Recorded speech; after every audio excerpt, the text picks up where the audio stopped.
C'est toujours un plaisir de vous retrouver sur SP 47 tous les matins de lundi à vendredi. J'espère que vous allez bien. On se porte également à merveille. Dans cette matinale, on fait le point. L'émission là qui vous permet d'avoir des infos. En tout cas, les infos nécessaires tant sur le plan national qu'international. Ça sera encore le cas aujourd'hui avec un invité dans la partie socio-politique de notre pays.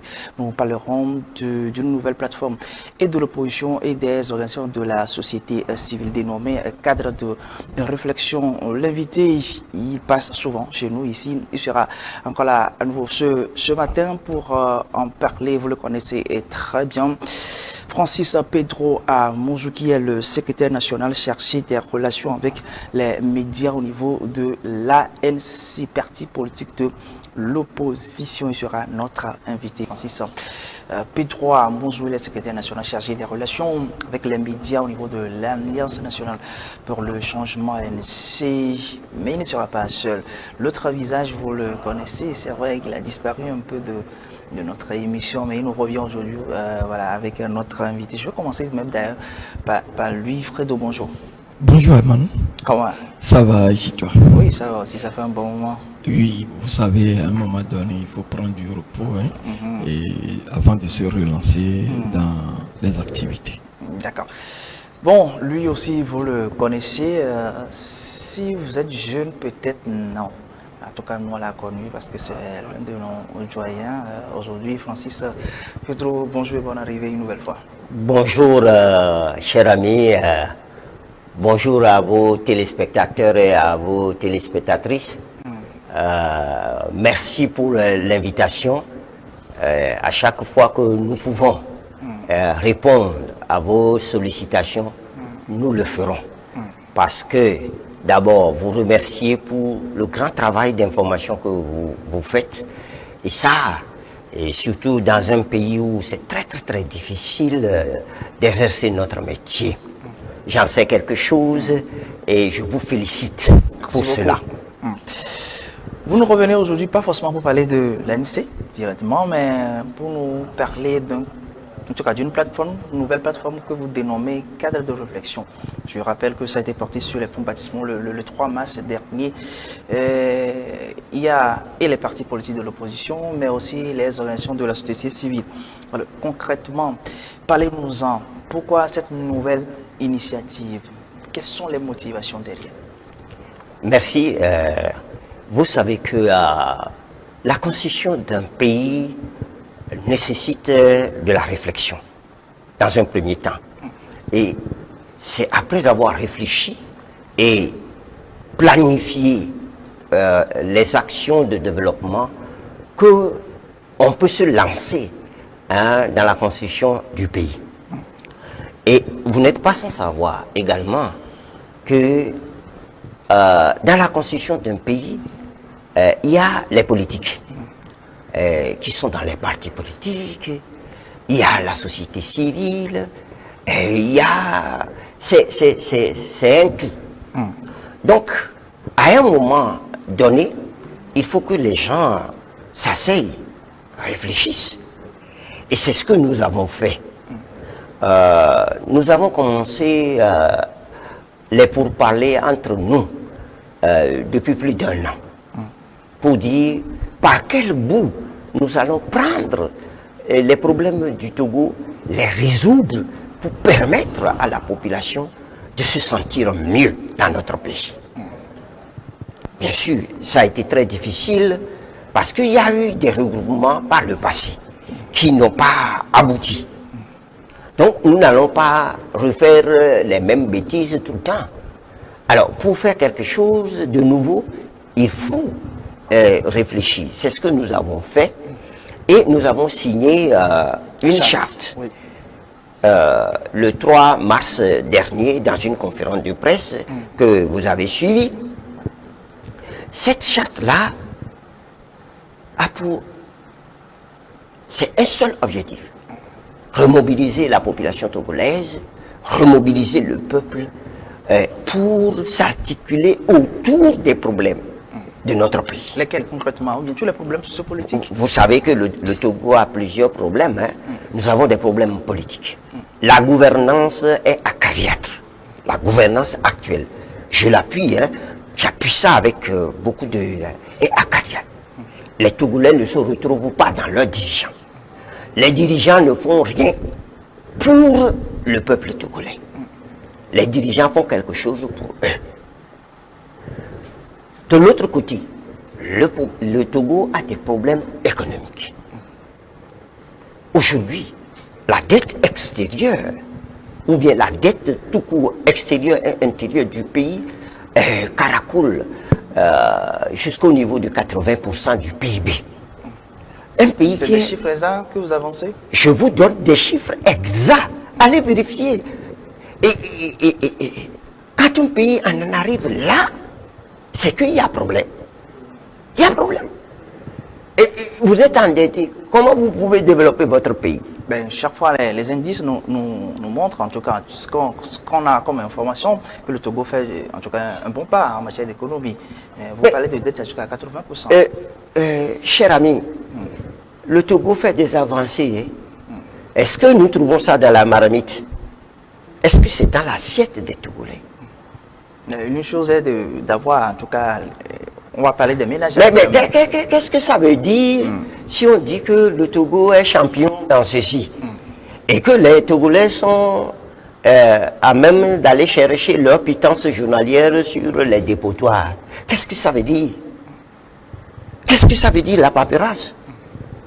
Qu'est-ce que ça veut dire le blablabla politique? Et nous savons que mais ces choses-là, ces scores-là qu'on nous attribue, c'est des scores qu'on négocie quelque part, nous le savons. Vous avez dit.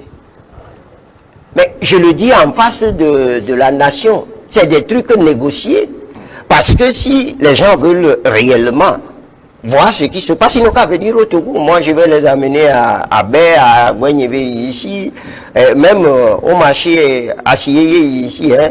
Ils vont voir les dames et ils vont comprendre que ce qu'ils sont en train, les scores qu'ils sont en train de nous donner là, c'est des, c'est des trucs tirés par le cheveu. D'autres vous parleront d'autres entreprises également. Hein. De l'autre côté, socialement, oui. Regardez ce pays. Hey, qu'est-ce qui va? Vous prenez les artistes, zéro. Vous prenez tous les pans de la population, rien. Alors, si vous allez à l'hôpital, c'est la croix et la bannière. Nos enfants qui sont à l'école, rien du tout. Alors, comment voulez-vous? Moi, je pleure pratiquement quand je vois à midi les enfants qui sortent de l'école. Je dis, mais qu'est-ce que ces enfants-là vont devenir? On n'a pas l'avenir. Oui, je vous reviens tout à l'heure. Fredo, voilà une nouvelle initiative, une nouvelle plateforme de réflexion. Comment vous la qualifiez, cette plateforme-là? D'abord, moi, je souhaite un bon vent à ce nouveau cadre qui vient porter un offre de soulagement à la population togolaise. En quoi? Oui, vous savez, à un moment donné, quand vous voyez sur la scène politique togolaise, et on a l'impression que l'opposition n'est plus là, l'opposition togolaise n'est plus active. Alors, chacun essaie de prêcher l'évangile dans sa chapelle. Maintenant que une partie des leaders ou de la classe politique de l'opposition et des organisations de la société civile se sont retrouvés dans un cadre, d'abord, pour parler de la Ve République.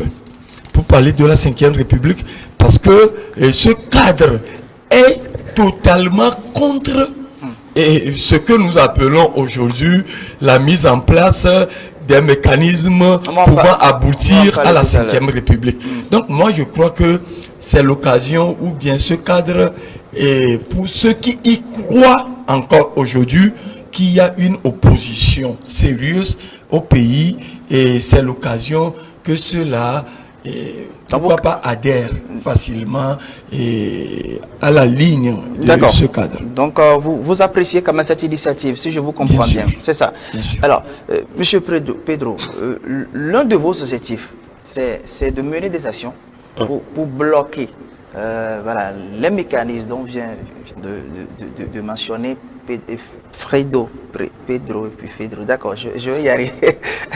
Alors, les mécanismes pouvant aboutir quand même à l'effectivité de la 5e République, puisqu'il a fait sortir le mot. Mais vous le savez comme moi que les démarches sont déjà en cours, ou disons, tout est presque fin, puisqu'il y a eu déjà le Sénat qui est mis en place également. Il nous reste quelques mécanismes pour rentrer effectivement dans la 5e République. Écoutez, notre objectif n'est pas de bloquer le Togo. Non, pas le Togo. Notre objectif, c'est de faire avancer le Togo. Notre objectif, c'est de dire stop à ceux qui veulent bloquer le Togo. Et la 5e République dont vous parlez, en tout cas, moi, je n'en sais pas grand-chose de cette 5e République-là, parce que pour moi et pour le parti dans lequel je suis, ça n'existe pas. Juridiquement, politiquement et socialement. Je vais vous expliquer. Juridiquement, pour adopter une constitution ou pour écrire une constitution, il faut demander l'avis du peuple. Est-ce qu'on a demandé l'avis du peuple togolais avant d'écrire ce texte qu'on appelle Constitution de la 5e République? Il y a eu rebroussement de chemin, il y a eu consultation populaire entre-temps. Écoutez, il y a eu une consultation des chefs traditionnels ou bien une consultation des populations. Et tenez-vous bien, nous avons les bandes de cette consultation où des chefs traditionnels leur ont dit « Arrêtez ce que vous êtes en train de faire là, allez refaire les choses normalement ». Nous avons les bandes.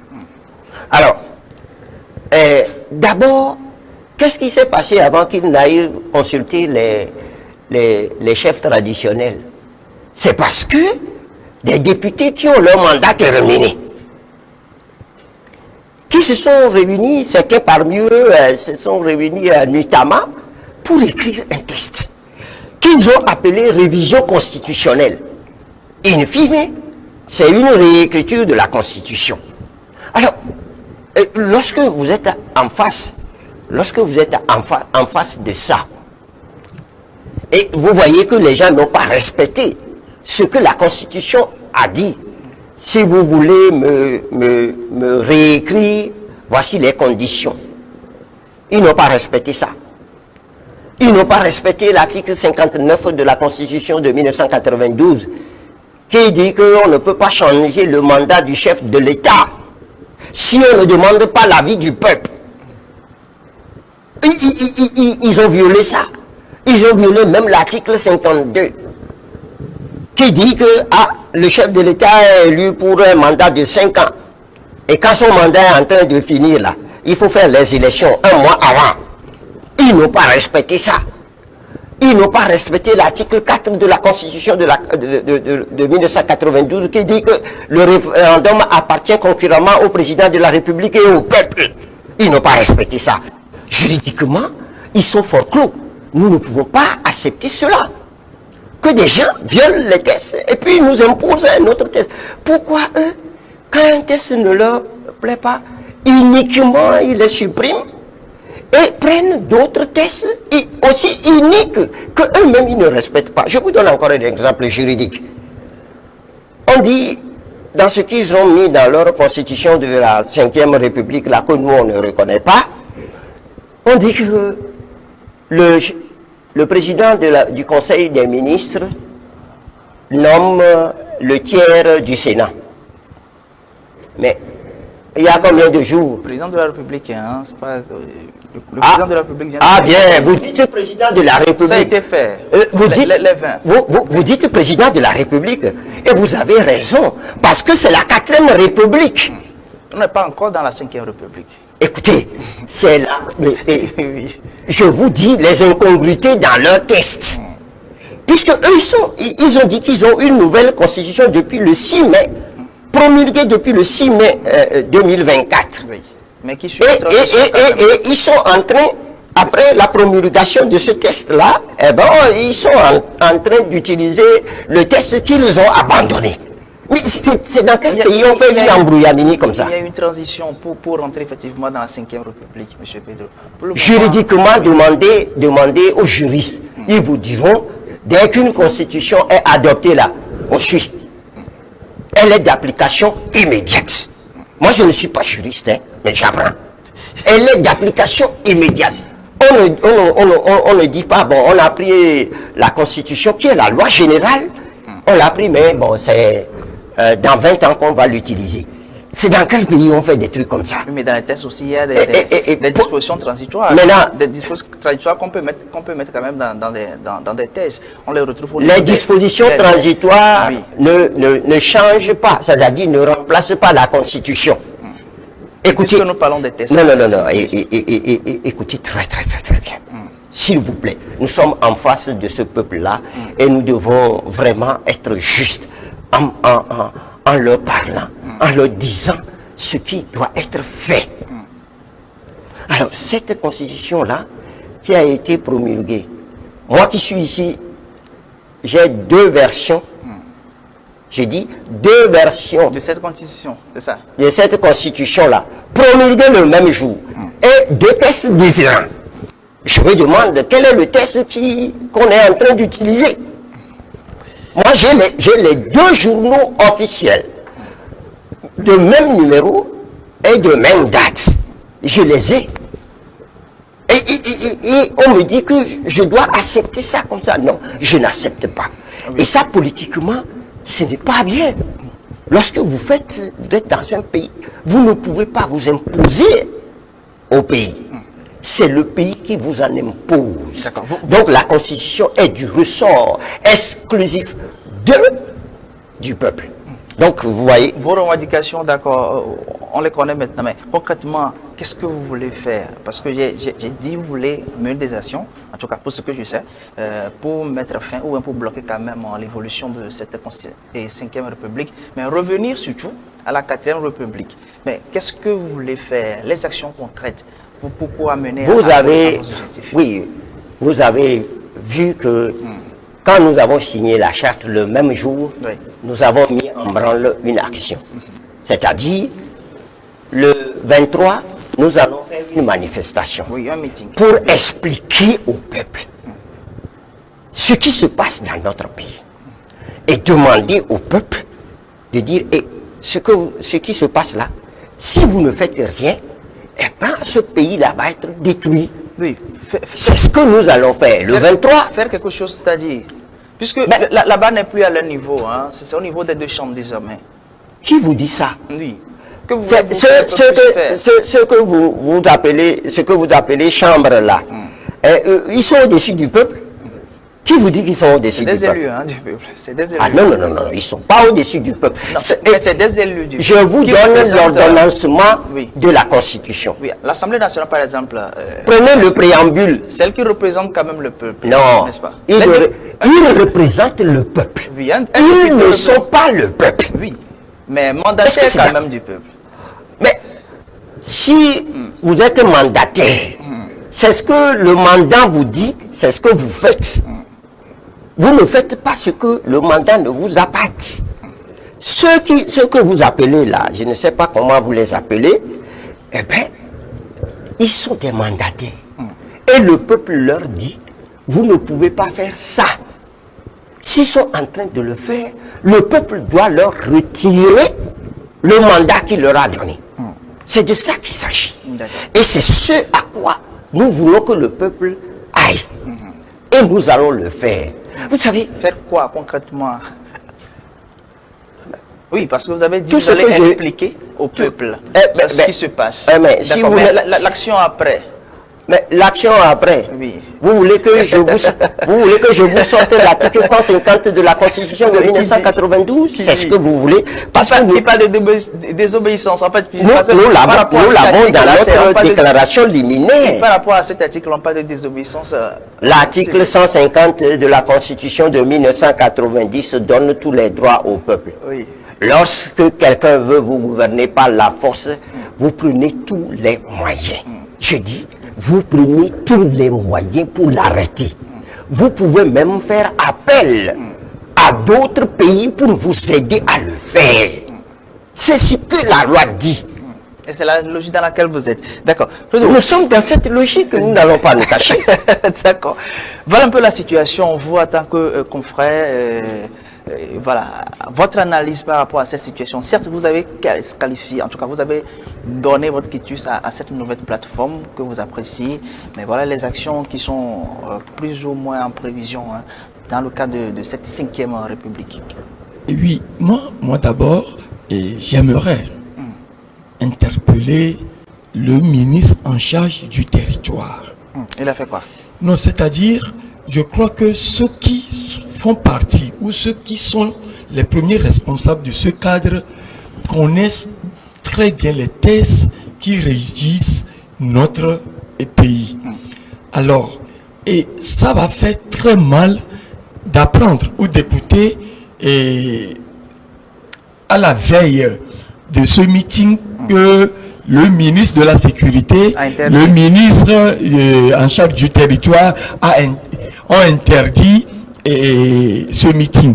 C'est-à-dire, moi j'aurais souhaité à leur place inviter même, pourquoi pas les militants et les militantes du parti Unir aussi à aller écouter le message que ces leaders ont apporté au peuple togolais.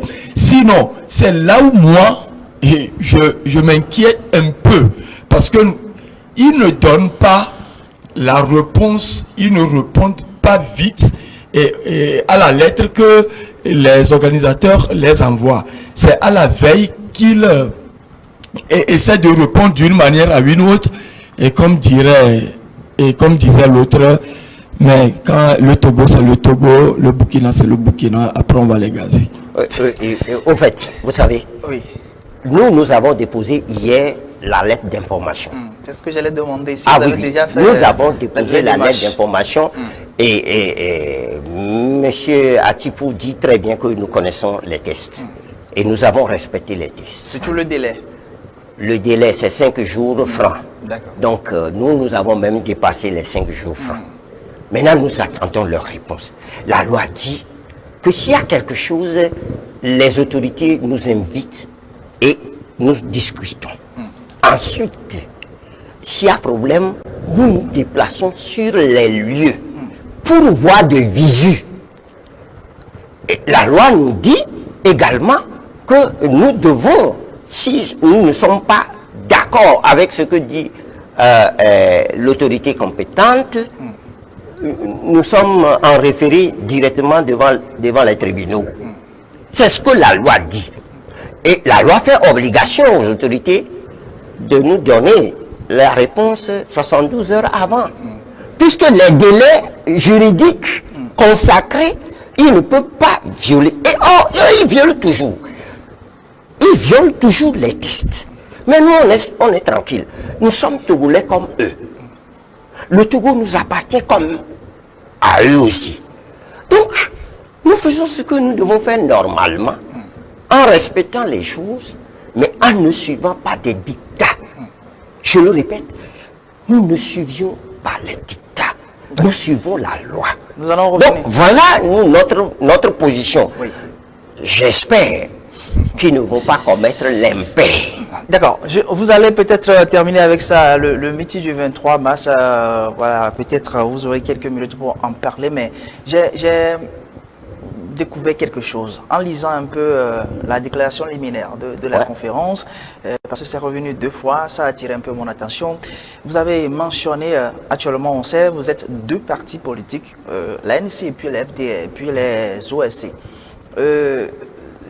Bon, ça je vais poser cette question, mais vous avez invité d'autres personnes, d'autres entités à vous rejoindre, mais tout en précisant, si je cite un peu ce qui est mis, une base de collaboration. Vous avez parlé de solidarité, vous avez parlé de confiance. Les 2 mots sont venus 2 fois dans le même contexte. Pourquoi vous insistez sur une base de collaboration et de confiance et de solidarité? Juste. Quelle lecture devons-nous en... Juste, je vais éclairer la lanterne de vos auditeurs, de vos téléspectateurs. Alors, par le passé, comme je l'avais dit, il y a eu des regroupements Et puis, vous prenez des décisions avant même que vous quittiez les lieux de la réunion. Les fuites sont déjà là.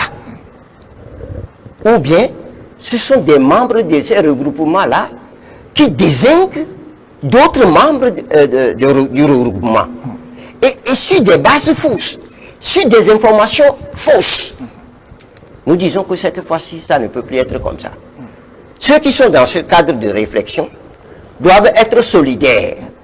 Si un membre de ce cadre-là est désigné par d'autres, eh bien, l'ensemble est solidaire vis-à-vis de celui qui est désigné et apporte la réponse à celui qui désigne. Nous avons dit, par solidarité, nous n'attaquerons aucun autre regroupement sur le territoire. C'est-à-dire, chacun est libre, le Togo est libre, vous avez votre regroupement à vous. Nous, on ne va pas s'attaquer à vous. Mais si vous nous attaquez, nous allons nous solidariser pour vous attaquer. C'est ce que ça veut dire. Alors, ensuite, mais il va falloir quand même que nous mettions ensemble ce que nous avons. Vous voyez, par exemple, dans l'organisation de ce meeting, moi je fais partie des organisateurs, mais nous avons apporté notre contribution. D'abord financière, ensuite notre contribution intellectuelle à la chose. Et comment nous faisons nos meetings, comment nous organisons les choses. Voilà. Nous donnons ça. Et les autres apportent ce qu'ils ont. Nous mettons ça en commun pour organiser nos manifestations. C'est ce que ça veut, c'est ce que ça veut dire. Et c'est ce qui va se passer le 23. Vous nous verrez, tout est déjà huilé. D'accord. Je reste dans cette dynamique, toujours dans le cadre de solidarité, de confiance. Je l'ai dit en introduction, pour le moment vous êtes deux partis politiques. Quelle lecture pouvons-nous faire de... Est-ce que vous n'êtes pas approché quand même des autres partis politiques de l'opposition bien avant la mise en place de ce cadre de réflexion, ou on peut en déduire autre chose? Je peux vous dire, j'ai dit aussi à l'entame de cette émission que nous avons parlé entre nous pendant plus d'1 an. Ce qui veut dire que nous étions nombreux en discussion. Chemin faisant, certains se sont séparés. Il y en a qui sont devenus sénateurs aujourd'hui. C'est leur problème. Nous ne leur en voulons pas. Nous avons continué les discussions avec ceux qui sont là. Et finalement, je peux vous dire qu'au dernier moment, même il y en a un qui s'est mis à l'écart, qui dit je ne vais pas signer pour le moment, j'attends de signer. Nous respectons tous ces gens-là. Mais ceux qui sont là, ils ont signé. Et nous avons dit dans le texte que nous sommes ouverts à d'autres qui vont venir. Mais la seule chose, c'est qu'ils doivent respecter la charte. Si la charte n'est pas respectée, nous on n'accepte pas. D'accord. Parce que nous n'allons pas embrasser pour embrasser. L'adage dit qui trop embrasse mal étreint. Et c'est ce que nous avons fait dans le passé. Oh, Minodou, quoi, non, là, ah, oh. Minodou, ça casse les choses. Mais soyez ensemble, regardez les choses de la même manière, agissez de la même manière, c'est ça qui peut amener loin. Donc, la charte. Et je ne sais pas si je peux vous citer des pans de cette charte-là, rapidement, oui, pour que vous puissiez, comprendre. Hein?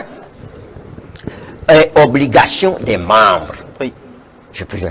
Les membres du cadre s'obligent à respecter les dispositions de la présente charte, s'abstenir individuellement ou collectivement de tout acte de compromission susceptible de porter préjudice à l'atteinte des objectifs, s'abstenir individuellement ou collectivement de tout acte ou propos malveillants à l'égard d'un membre ou à l'égard de toute autre entité engagée dans la lutte pour la démocratie et l'état de droit au Togo ou visant à mettre en cause les actions du cadre.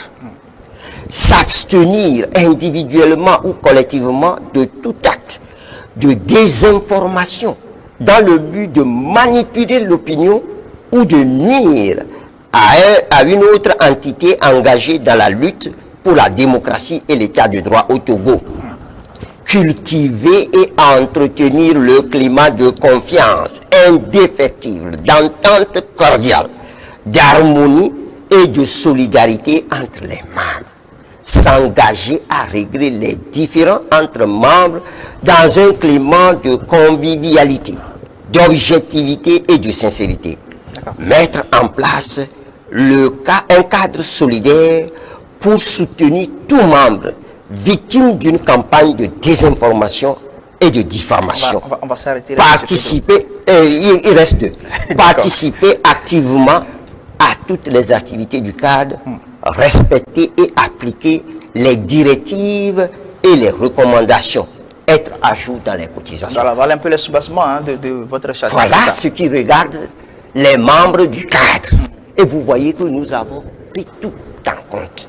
Nous ne voulons plus revivre ce qui s'est passé dans le passé où quelqu'un se lève et dit hey, celui-là c'est un corrompu, c'est un Judas et puis hop, ça commence par aller à volo. Non, nous ne voulons plus vivre ça. Je sais que vous voulez réagir, mais j'ai une question directe, M. Pedro. Est-ce que nous assistons là à la mise en place d'une nouvelle coalition?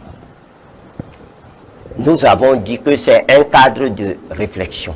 Vous avez vu que il n'y a ni président, ni coordonnateur, ni ceci, ni cela. Ce sont des gens réfléchis et qui s'entendent pour se réunir au moins une fois le mois pour penser le pays. Et se réunir toutefois que les circonstances l'exigent. Ce n'est pas quelqu'un qui dirige, qui pilote, les autres sont derrière. Donc, il n'y a pas un organigramme fixe pour ce nous respectons sérieusement. C'est parce que dans le passé, là, et on a fait ça, que les gens se sont cru qu'ils avaient le devoir de balayer le reste. Non. Et qu'ils sont même capables de mentir dans le compte du reste. Ça ne se fera plus. C'est fini, définitivement. Donc, j'aimerais vous le dire que avant le 23, l'ANC, mon parti, organise encore une grande rencontre de toutes ces structures de base au siège, le samedi 15. C'est ce travail-là que nous faisons. Nous faisons ça pour apporter un soutien à tout ce qui va se faire par ce cadre-là. L'ANC ne veut pas dominer quelqu'un ou prendre la place de quelqu'un. Non. Nous voulons faire en sorte que le cadre puisse fonctionner normalement. Et vous le savez que chaque 15 jours, notre président national rencontre ses structures de base. De réaction sur ce qui a été dit, oui, c'est ça. Parce que je sais que vous avez voulu parler depuis, oui. Et vous savez, c'est-à-dire, moi j'aurais souhaité que, c'est mon avis, hein, oui.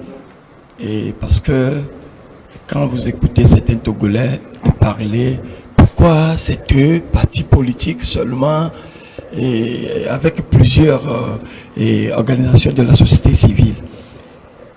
Ceux qui font partie de ce cadre-là ont une expérience des coalitions, des mouvements et autres. Mais moi, j'aurais souhaité que ce cadre laissait un tout petit peu le temps aux autres de mûrir leurs idées avant de porter ce cadre sur les fonds baptismaux. Mais c'est pas grave. Comme vient de le dire le doyen, ce sont les gens réfléchis qui sont réunis là-bas. Quand vous voyez quelqu'un posé comme professeur David Dosset, que nous connaissons très bien, Maître Apévon n'est plus à présenter, Maître Ajavon n'est plus à présenter, et Président Jean-Pierre Fabre n'est plus à présenter, ainsi de suite. Donc ce sont des gens qui connaissent très bien là où ils vont. Ils savent là où ils vont. Et je crois que dans une république aussi responsable, digne de ce nom, le pouvoir a besoin d'une opposition forte et bien organisée. Et là, pourquoi je dis ça, c'est que il faut que le régime en place reconnaisse qu'il a besoin de ces leaders-là, de ces gens-là, parce que la politique, c'est comme une roue qui tourne. Demain, ceux qui sont au pouvoir peuvent se retrouver dans l'opposition, et ceux qui sont dans l'opposition peuvent se retrouver au pouvoir, alors que nous sommes tous des fils et des filles du même nation. Francis Pedro, nous cadrons pratiquement vers la fin de cette émission, mais je vais vous donner quand même l'occasion de revenir un peu sur le meeting du 23 mars prochain. Concrètement, dites-nous un peu en termes de détails de quoi il s'agira. Vous avez parlé de sensibilisation, d'explication, en tout cas de vos idéaux à la population et à vos militants. Voilà, où est-ce que ça va se passer, le contour? Effectivement. D'abord, ce meeting, dans la lettre d'information, va se dérouler à Kassimé. Tout le monde connaît Kassimé, hein. Nous avons fait déjà plusieurs manifestations là-bas. Et ça va se dérouler à partir de 14h. Le dimanche 23 à partir de 14h. Nous appelons tout le peuple à venir. Écoutez, nous appelons à cette manifestation, nous expliquerons la charte aux populations. Parce que on dit chez nous, donc, nous allons expliquer. Nous allons permettre à la population de savoir ce qui est dans la charte, ce que nous voulons faire, pourquoi nous voulons le faire et où nous voulons aller avec ça. Maintenant, il reste, après ces explications-là, nous n'allons pas nous arrêter là-bas, hein. Nous ferons d'autres manifestations, jusqu'à ce que le peuple togolais se rapproprie De la charte. S'approprie la charte pour dire c'est notre affaire. Nous allons la prendre, nous allons fonctionner avec. Et nous allons le faire sur toute l'étendue du territoire. Donc, le dimanche 23 à Kassimé, voilà ce que nous allons faire. Expliquer, donner la parole au peuple pour dire qu'est-ce que vous pensez de ça? Parce qu'on ne gouverne pas sans le peuple. On gouverne pour le peuple. C'est ça la réalité. C'est ce que nous voulons avoir dans notre pays. Et c'est ce que nous n'avons pas pour le moment. Il n'y a que les gouvernants qui s'entendent et qui font ce qu'ils font pour eux-mêmes. Ils ne le font pas pour les Togolais. Regardez, j'ai participé à plusieurs tournées de mon parti. Et lorsque nous arrivons dans des coins et que l'on vous présente l'eau, qui est la vie, et quand vous voyez l'eau qu'on vous présente, vous voyez les murs de vos studios là, c'est plus verdâtre que ça. Mais parce que c'est l'humain, c'est l'autre qui vous présente cette eau-là, vous prenez et vous buvez. En d'autres temps, vous ne voulez même pas toucher à cette eau-là. Mais celui qui vous l'offre, c'est ce qu'il boit. Et ça, c'est le Togo. Mieux, il y a des femmes dans des localités qui creusent des trous et laissent l'eau s'infiltrer un peu, et c'est ça qu'elles viennent chercher le soir. Alors, quand on est dans un pays comme ça, on veut que ça change quand même. D'accord. Nous sommes arrivés à la fin, donc je suppose que la plateforme, disons, le meeting sera quand même une occasion d'en parler en long et en large avec les militants et la population. Nous vous disons merci d'avoir encore répondu à notre invitation. On se retrouve pour une autre occasion, puisque la porte elle est ouverte pour vous. Vous pouvez passer quand vous voulez. Vos mots de fin rapidement, s'il vous plaît. Je vous remercie beaucoup pour cette invitation. Ce remerciement vient de la part de mon parti. Et également du cadre, puisque je fais partie, mon parti fait partie du cadre, pour vous remercier. Vous réconforter même pour le travail que vous êtes en train de faire. Dire au peuple togolais, nous avons le devoir de construire notre pays ensemble. nous avons ce devoir-là. Nous avons ce devoir de laisser un pays en bon état à nos enfants, à nos progénitures, à nos petits-enfants, à nos petites filles de demain. Nous avons besoin que ce Togo soit vivable pour nous tous, qui ait l'eau courante pour nous tous, qui ait de l'électricité pour nous tous, qui ait des hôpitaux, des centres de santé et tout ça là, pour nous tous, pour nous soigner. Qui ait des écoles, des universités pour nos enfants. C'est pour ça que nous nous battons. C'est le seul objectif que nous avons. Merci et merci à tous vos téléspectateurs. D'accord. Merci beaucoup, Francis Pedro Amouzou. Vous êtes, on rappelle, secrétaire national chargé des relations avec les médias à l'Alliance nationale pour le changement. Fredo.